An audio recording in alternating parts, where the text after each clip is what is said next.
Hello everyone, welcome to my new channel roses. मेरा नाम ज़ैनब रिशाद है और मैं ऑफ कोर्स एक न्यू यूट्यूबर हूँ जहाँ पे मैं स्टोरी टेलिंग करूँगी, आप सभी को कहानियाँ सुनाऊँगी, हॉरर, मिस्ट्री, क्राइम से रिलेटेड। ये सब कहानियाँ काफ़ी दिलचस्प हमें रखता है और काफ़ी ज़्यादा हमें उसके टूवर्ड्स इंडल्ज करता है। तो मुझे लगा कि चलो मैं भी ऐसी एक कंटेंट क्रिएटर बनूँ जहाँ पे मैं आप सभी को ऐसे कहानियाँ सुना सकूँ जिससे आप सबको एंटरटेन रहे। सॉरी मैं थोड़ा सा ब्लैबर कर रही हूँ बिकॉज फर्स्ट ये मेरा पहला वीडियो है एंड मैं पहले से आप लोग से माफ़ी मांगती हूँ अगर आपको कोई बैकग्राउंड म्यूज़िक सुनाई देता है तो। नाउ, जैसे कि आप लोगों को पता है कितने सारे यूट्यूबर्स हैं जो ये कंटेंट ऑफ कोर्स फॉलो करते आ रहे हैं and they are doing great and उनके फैंस भी काफ़ी ज़्यादा मोटिवेट करते हैं और काफ़ी ज़्यादा उनके साथ उनका सहारा बनते हैं। मैं वैसे ही चाहूँगी कि आप सभी मेरे इस चैनल की सब्सक्राइबर बने और ऑफ कोर्स मेरा हेल्प करें इस चैनल को ग्रो करने के लिए। So let's get started now. क्योंकि मैं हॉरर स्टोरीज़ बताऊंगी एंड द फर्स्ट स्टोरी जो मैंने सोचा है अपने चैनल के लिए वो मुझे एक्चुअली बचपन से काफ़ी डराता आया है ऑनेस्टली। जिन लोगों को पता है इस कहानी के बारे में वो लोग भी मेरे साथ अग्री करेंगे कि कितना ही ज़्यादा डरावना और कितना ही ट्रैजिक स्टोरी है ये। जी हाँ, मैं एनालिस मिशेल के बारे में बात कर रही हूँ। एनालिस मिशेल जो कि काफ़ी बबली, काफ़ी फन लविंग लड़की थी, जो खूबसूरत सी, बहुत ही प्यारी सी लड़की थी और बस अपना लाइफ नॉर्मल जीना चाहती थी, राइट। बट किसी क्या पता था कि उसका एंडिंग इतना खौफनाक हो सकता है ना। ना एनालिस के ऊपर एक मूवी भी बना है, एक नहीं एक्चुअली दो या तीन मूवी बना है जिसमें से एक फेमस मूवी है the exorcism of Emily Rose, right. The exorcism of Emily Rose, right. So now, Anneliese Michel 1952 को जर्मनी के एक छोटे शहर में पैदा हुई थी एंड जैसा कि मैंने आप लोग को बताया था she was very fun loving, outgoing personality थी वो। वो एक क्रिश्चियन फैमिली से बिलोंग करती थी और उनके माँ बाप, उनके फैमिली काफ़ी स्ट्रिक्ट थे अपने धर्म को लेके, अपने रिलीजन को लेके, मतलब वो काफ़ी रिलीजियस थे एंड एनालीज भी काफ़ी रिलीजियस थी अपने क्रिश्चियनिटी को लेकर and everything was going well. ऐसा कुछ भी नहीं था कि आउट ऑफ द ऑर्डिनरी, कुछ नहीं, सब सब चंगा, मतलब सब अच्छा था, ठीक है। बट अराउंड सितंबर 1968 जब एनालिस कुछ करीबन 16 साल की थी उसके साथ उसका पहला मिर्गी का दौरा पड़ा था। एनालीज अपना कॉन्शियसनेस खो गई थी, वो अपना आपा खो चुकी थी। जैसे कि आप लोगों को शायद पता होगा मिर्गी के टाइम पे आप आदमी अपना आपा खो देता है।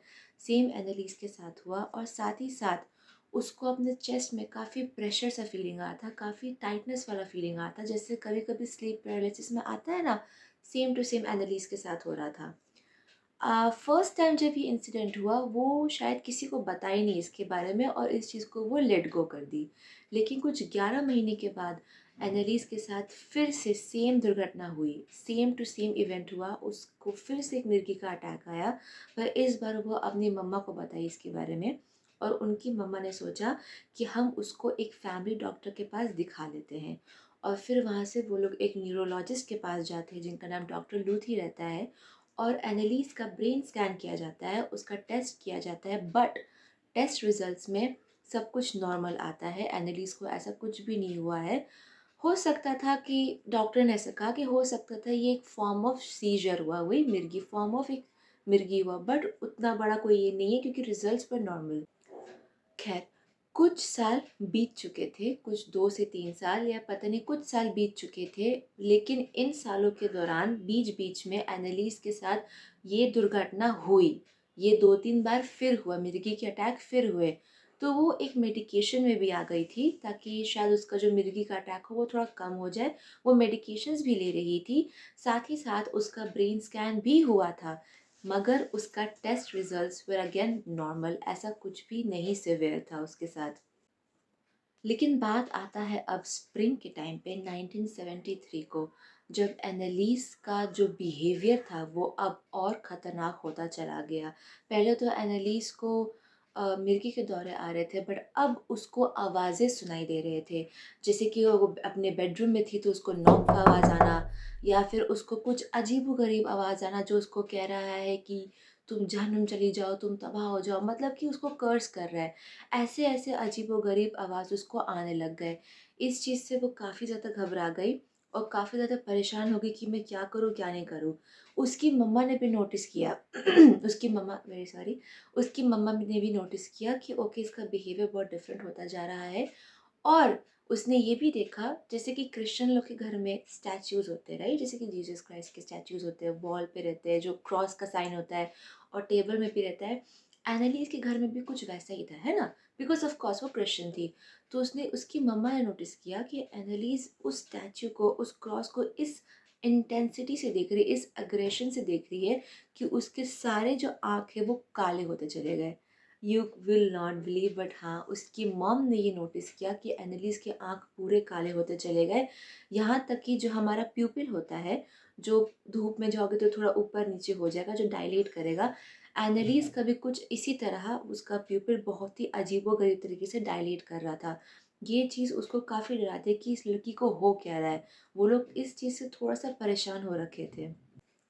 तो एनालिस ने फिर से अपने न्यूरोलॉजिस्ट के पास, जिसका नाम ऑफ कोर्स डॉक्टर लूथी था, उनके पास फिर से गई और उसने डॉक्टर को बताया कि मुझे अजीबोगरीब विजन्स दिखाई दे रहे हैं, मुझे काफ़ी भूतावना, काफ़ी डिमोनिक विजन्स दिखाई दे रहा है और मुझे काफ़ी डरावना भूतावना आवाज़ें सुनाई दे रहा है और वो मुझे बहुत डिस्टर्ब कर रहा है और मुझे ऐसा लग रहा है कि मेरे ही अंदर कोई शैतान है। This is really scary, right? This is very scary, but यही चीज़ एनालिस के साथ हो रहा था। वो बहुत ज़्यादा तंग आ गई थी।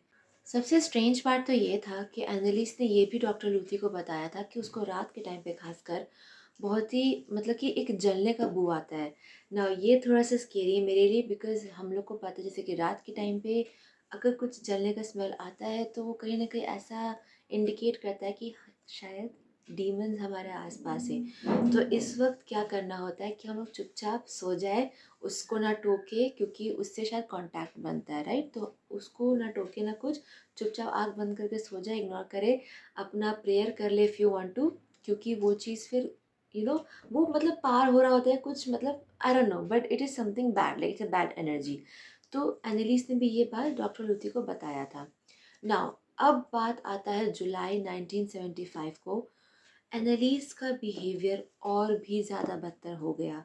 इस बार एनालिस अब सो नहीं पा रही है, जैसे कि उसका नींद भी बहुत ख़राब हो रखा था। एनालिस एकदम सो नहीं पा रही थी, वो बहुत एग्रेसिव हो गई थी, वो अब वॉयलेंट हो गई थी। वो यहाँ तक कि अपनी बहन को उठा के फेंक दी। लाइक धीरे धीरे ग्रेजुअली उसका बिहेवियर नॉर्मल ख़राब, बहुत ख़राब, कुछ ज़्यादा ही ख़राब जैसा होता चला गया, है ना? तो एनालिस यहाँ तक कि अपनी बहन को उठा के फेंकने लग गई, वो मकड़ियाँ खाने लग गई, वो मक्खी खाने लग गई। उसने यहाँ तक तो अपना खुद का जो यूरिन होता है, अपना खुद का जो वो होता है, उसको भी उसने लिक कर लिया ज़मीन से। तो वो मतलब कि अपना आपा पूरा खो चुकी थी इस बार। और ये मतलब कि बहुत उसके मॉम, उसके पूरे परिवार बहुत डर गए थे कि क्या हो रहा है मेरी बेटी के साथ, अब ये ज़्यादा हो गया है, अब हम लोग को किसी प्रीस्ट को दिखाना चाहिए, किसी फादर को दिखाना चाहिए, ये बात अब चर्च तक जाना चाहिए, क्योंकि हमारी बेटी लिटरली खो चुकी है। ठीक है? तब जाके एनालिस के साथ पहला एग्ज़ोरिज्म परफॉर्म किया गया। एनालिस के साथ जो पहला एग्ज़ोरिज्म परफॉर्म किया गया था वो था 1975 को ही, सितंबर 24 को। जी हाँ, सितंबर 24 को 1975 को एनालिस का पहला एग्ज़ोरिज्म परफॉर्म किया गया, जहाँ पे एनालिस का कुछ ऑडियो क्लिप्स भी रिकॉर्ड किया गया है, जो कि मैं आई एम वेरी सॉरी मैं नहीं सुनाना चाहती, क्योंकि पहली बात तो मैं खुद बहुत डरती हूँ। मैंने मैंने सुना है वो ऑडियो क्लिप्स, वो बहुत डरावने हैं, पर मैं नहीं सुनाना चाहती, बिकॉज़ आप लोग शायद डर सकते हो, but if you want to listen, there are amazing YouTubers जिन्होंने डाला है ये audio clips, and of course warning भी दिया है, जो लाइट हार्टेड है वो ना सुने। तो you can go and check them out, but I am very sorry मैं नहीं सुना सकती। So that is how Anneliese का पहला एग्जॉरिज्म परफॉर्म किया गया। नाउ इस एग्जॉरिज्म से ये मालूम चलता है कि एनालिस के अंदर ना ही एक, ना ही दो, ना ही तीन, बल्कि पाँच पाँच डीमंस थे। It is very very horrifying, because हमें पता है जब किसी को कोई वश कर लेता है, तो वो एक अकेला जब वश करता है तो कितना दिक्कत होता है। एनालिस के अंदर तो 5-5 थे, और उन सब का नाम अल्लाह, उन सब का नाम था Judas, Cain, Nero, Lucifer and Hitler. हाँ, हिटलर, अपेरेंटली हिटलर भी था, हाँ हिटलर भी था। खैर, ये सब होने के बाद, मई आने के बाद, जैसे अब नेक्स्ट ईयर का जब मई आया, एनालिस और भी ज़्यादा बदतर होती चली गई। उसका हाथ पैर में, उसका चेहरा में पूरा घाव होता चला गया। वो इतनी पतली हो गई क्योंकि वो खाना खाना छोड़ दी थी। वो कुछ 80 पाउंड्स जितना वेट कर रही थी। वो बहुत ज़्यादा, मतलब कि एकदम एनोरेक्सिक जैसी हो गई थी वो, एकदम मतलब पतली हो गई। आई am sorry for using the word anorexic, but मतलब आप समझो मैं क्या कहना चाहती हूँ। वो बहुत पतली हो गई थी। वो एकदम, मतलब उसका चेहरा पूरा घाव से भर गया था, पूरा डार्क सर्कल्स, पूरा हर जगह ज़ख्म। उसको बहुत बुरा हालत हो गया था और एकदम खाना पीना छोड़ दी थी। लेकिन हैरानी का बात तो ये है कि इतनी ज़्यादा कमज़ोर और इतनी ज़्यादा नाज़ुक होने के बाद भी उसको जब कोई पकड़ता था तो वो इतना ख़तरनाक तरीके से छुड़ा लेती थी, एज़ इफ़ कि उसमें कितना ताकत है। एनालिस अब अपना सर पटकने लग गई। वो अपने आप को नोचने लग गई, अपने आप को काटने लग गई, अपने परिवार वालों को काटने लग गई। वो दीवार में नोचने लग गई, उसका हाथ से खून निकल रहा, उसके नाखून टूटे, उसको कोई फ़र्क नहीं पड़ रहा है। वो पूरा का पूरा अपना आपा खो दी। ये चीज़ एक्चुअली मैं बोल रही हूँ तो मुझे इतना डर लग रहा है, क्योंकि ये सही में बहुत ही ज़्यादा डरावना बात है कि ऐसा एनालिसिस कि कोई भी ऐसा करेगा तो बहुत डरावना लगता है। तो फिर उसके बाद अ, मई में जैसे ये हुआ, जून तक, जून के बाद एनालिस का आखिरी एग्जॉर्सिज्म परफॉर्म किया गया। देखा जाए तो एनालिस का टोटल 67 एग्जॉर्सिज्म परफॉर्म किया गया था। और ये जो जून को हुआ एग्जॉर्सिज्म, ये उसका आखिरी एग्जॉर्सिज्म था, क्योंकि उसके ही जस्ट नेक्स्ट डे जब उनके फैमिली मेम्बर्स सुबह सुबह एनालिस के घर गए, उसके रूम गए, सॉरी, उसके रूम गए, तो उन्होंने देखा कि एनालिस का डेथ हो चुका है, वो मर चुकी है। एनालिस का मौत स्टारवेशन की वजह से, भूखमरी की वजह से हुआ। वो इतनी डिहाइड्रेट हो चुकी थी, वो इतनी कमज़ोर हो चुकी थी, वो खाना बिल्कुल खाना छोड़ दी थी, कि उसी की वजह से उसकी मौत हो गई। Anneliese was just only 23 year old जब उसका डेथ हुआ, and that is very very sad, very devastating. कोई भी सुनेगा तो बहुत हैरानी लगेगा कि क्या हो गया, क्यों हो गया।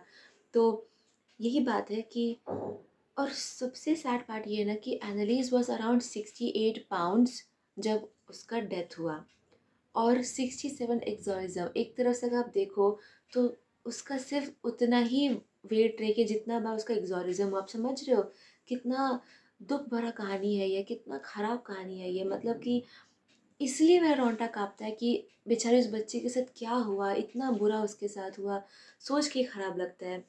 लेकिन मैं एक चीज़ ये ज़रूर कहूँगी कि ज़रूरी नहीं कि ये एक डिमोनिक पोजेशन ही हो सकता है हो, बिकॉज़ हमें नहीं पता। ये जो केस है ये 2 भाग में बँटा है।